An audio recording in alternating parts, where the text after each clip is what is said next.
docteur Béatrice Milbert, vous êtes spécialiste en hypersensibilité électromagnétique. En quoi consiste l'hypersensibilité, justement? Alors, c'est une pathologie effectivement très répandue maintenant, avec des personnes qui ne supportent plus les champs électromagnétiques ambiants, ne supportent plus même des fois l'électricité. Et ça se caractérise par différents symptômes. Donc, il y a beaucoup de personnes qui souffrent de maux de tête, de vertiges, qui sont des brûlures aussi du corps. Il peut y avoir des troubles auditifs, des troubles visuels, des troubles cardiaques, des troubles dermatologiques.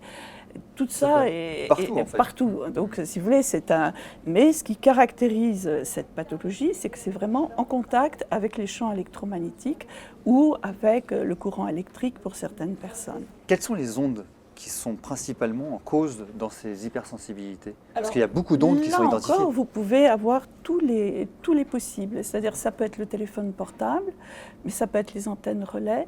Ça peut être, pour une patiente que j'ai eue, c'était le courant électrique. Sa mère ouvrait la cuisinière à l'autre bout de l'appartement et elle ressentait une douleur.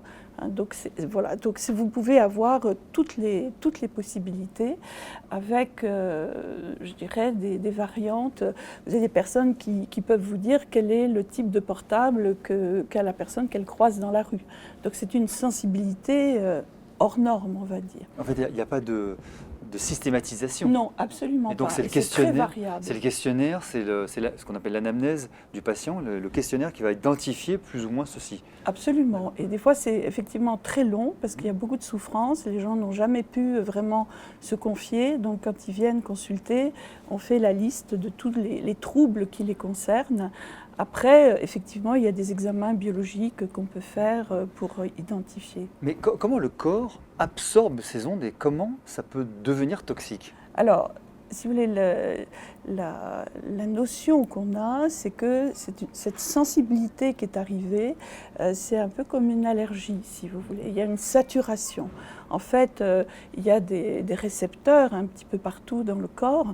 Donc, c'est ce que dit Martine Pall. Vous avez des récepteurs calciques, voltage dépendants, des canaux calciques, voltage dépendants. Et ces canaux calciques vont être excités, si vous voulez, par les champs électromagnétiques. Il y a certainement un seuil de saturation à partir duquel il y a effectivement un phénomène d'ouverture des canaux calciques avec l'entrée massive d'ion calcium en intracellulaire.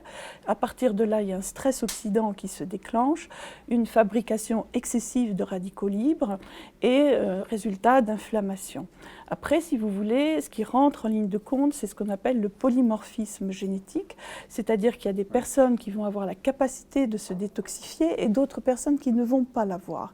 À partir de là, cette accumulation de radicaux libres chez les personnes qui ne peuvent pas se détoxifier va stagner, va rester, et à partir de là, la personne va développer encore plus d'inflammation. Donc, si vous voulez, c'est une espèce de cascade inflammatoire qui s'enchaîne.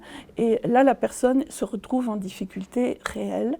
Et donc, il y a effectivement là des symptômes biologiques qui apparaissent et cliniques aussi. Voilà, il y a la clinique, mais est-ce qu'il y a des tests médicaux tangibles qui peuvent attester de ce genre de choses et pas prouver que ce n'est pas psy ou voilà, venu de l'espace? Donc, au départ, si vous voulez, quand j'ai commencé à avoir des électrosensibles, j'ai fait des tests que je faisais pour explorer le cerveau. Donc ça, c'est des tests dont j'avais entendu parler aux États-Unis, en Australie. C'est un livre qui s'appelle The Nutrients Power de Bill Walsh. Et donc lui, il préconisait le dosage de l'histamine. Et quand j'ai vu donc des patients électrosensibles... L'histamine, pardonnez-moi, qui est un indicateur...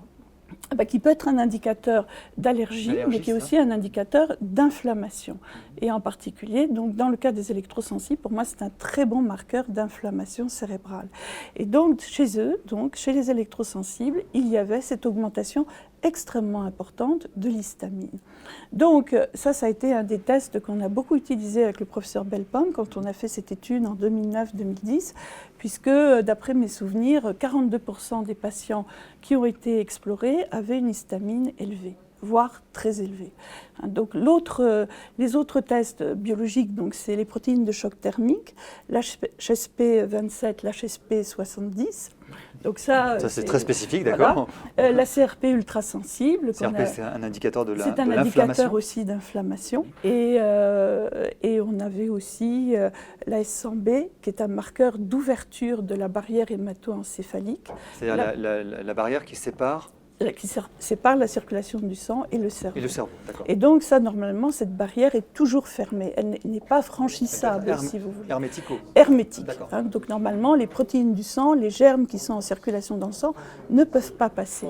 Et là, du fait de l'ouverture de cette barrière, qui pour le professeur Bellepomme est effectivement liée au champ électromagnétique, on a ce passage de protéines et éventuellement de germes qui renforcent à leur tour l'état d'inflammation au niveau du cerveau. Est-ce qu'il existe des solutions préventives ou curatives? Alors préventive, je pense qu'on y est, il faut se protéger, oui bien sûr, enfin se protéger. Les électro-hypersensibles ont recours à des voiles de protection, à des casquettes, et ils essayent le plus possible de s'isoler, si vous voulez. Donc on en arrive à un isolement social extrêmement important. Et puis, ils viennent souvent à pied au bureau, ils n'utilisent pas les transports en commun. Enfin, c'est une difficulté extrême pour eux. Les solutions curatives, elles sont multiples. En fait, si vous voulez, il va falloir qu'on décortique un petit peu les possibilités en fonction aussi des causes. C'est-à-dire que si nous sommes au début de l'électrosensibilité, moi je conseille beaucoup aux personnes d'abord de boire de l'eau au maximum, de s'hydrater. Parce que l'eau va y permettre d'éliminer? Alors l'eau est une mise à la terre naturelle. Donc si vous voulez, en Australie, ils conseillent de passer les mains sous l'eau très fréquemment, de prendre des douches, de prendre des bains, de boire de l'eau effectivement en bonne quantité. Une eau peu minéralisée, faiblement minéralisée. Parce que trop de minéraux, ce n'est pas forcément ce qu'il y a de mieux. Et l'eau, on a besoin de s'hydrater beaucoup, de prendre 1,5 litre, 2 litres d'eau par jour. Et ça, la plupart du temps, les gens ne le font pas. Ils vont vous dire qu'ils boivent, mais ils boivent du café, ils boivent du thé, ils boivent des sodas. Ça doit être de l'eau. Est-ce qu'il y a des éléments nutritionnels qui vont favoriser des antioxydants, du fer, du magnésium? C'est surtout les antioxydants. Ça, c'est le mot-clé, si vous voulez, c'est les antioxydants. Parce qu'effectivement, quand vous avez cette accumulation de radicaux libres, il faut les éliminer. Et comme je vous ai dit tout à l'heure, si les personnes n'ont pas la capacité de se détoxifier, les antioxydants vont les aider. Donc tous les antioxydants, que ce soit la papaye fermentée, que ce soit le glutathion, là il y a un très large éventail possible. Et puis, on va réparer le cerveau, ça c'est aussi un élément très important. Donc, moi je donne beaucoup de ginkgo biloba, vous pouvez donner également des EPA, DHA, voilà, des acides gras, oui. Des acides gras, voilà. Donc il y a une capacité de réparation du cerveau et il faut l'utiliser. Et la réparation de la barrière hémato-encéphalique est intéressante aussi, donc pour ça on utilise de l'orotate de lithium. Enfin, il y a beaucoup de choses à faire, il y a d'autres produits maintenant qui sont en train de sortir, qui effectivement bloqueraient les récepteurs NMDA ou les canaux calciques voltage dépendance, qui permettraient aussi à ce niveau-là de calmer la situation de stress. Si on pense qu'on est un électrosensible, si on pense qu'on a cette propension, vers qui on peut se tourner? Parce que vous n'êtes pas tout le temps disponible.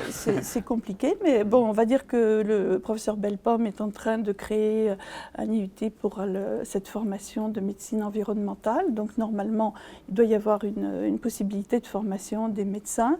Et en fait, si vous voulez, au départ, nous, ce qui était le plus urgent, c'était d'informer les médecins du travail. Parce que la problématique de les sensibiliser. Donc c'est vrai que moi j'ai côtoyé quantité de médecins à qui j'ai parlé de ces problèmes et au départ l'accueil n'était pas très sympathique parce qu'effectivement on leur cassait un peu la baraque en leur parlant du portable qu'ils utilisaient à longueur de journée et donc quelque part moi je suis passée longtemps pour quelqu'un d'un peu excentrique qui parlait de choses qui effectivement dérangeaient. Et puis, petit à petit, j'ai rencontré le professeur Bellepomme, donc ça a été très important pour moi, parce que l'étude qu'on a démarrée portait ses fruits, comme on dit. On a pu mettre en évidence des marqueurs biologiques. Il y a aussi l'électroencéphaloscan qui est extrêmement intéressant c'est une visualisation, si vous voulez, couleur du cerveau qui permet de repérer les zones du cerveau mal irriguées. Et ça, c'était absolument typique par rapport aux patients classiques que je voyais qui se plaignaient de migraines et ces patients qui arrivaient, qui avaient cette électrosensibilité. Donc au départ, quand on a fait l'encéphaloscan et que je me suis retrouvée avec des images qui n'avaient absolument rien à voir avec des images de migraine, c'est pas compliqué. Une image de migraine, c'est rouge écarlate, classiquement. Quand vous avez un encéphaloscan de quelqu'un qui est électrosensible, c'est bleu et jaune. Ça veut dire que ça circule absolument pas. Donc je leur disais, mais c'est pas possible que vous ayez un cerveau qui fonctionne. Ça ressemble plutôt à une plante verte, ce que vous avez. Ils me disaient, mais justement, c'est ce que je vous dis, je n'ai aucune mémoire, même une phrase simple, je l'oublie. Enfin, donc, ils se ressentaient vraiment comme très diminués intellectuellement. Et là, j'en avais la preuve. Docteur Milbert, merci d'avoir répondu à nos questions. Merci.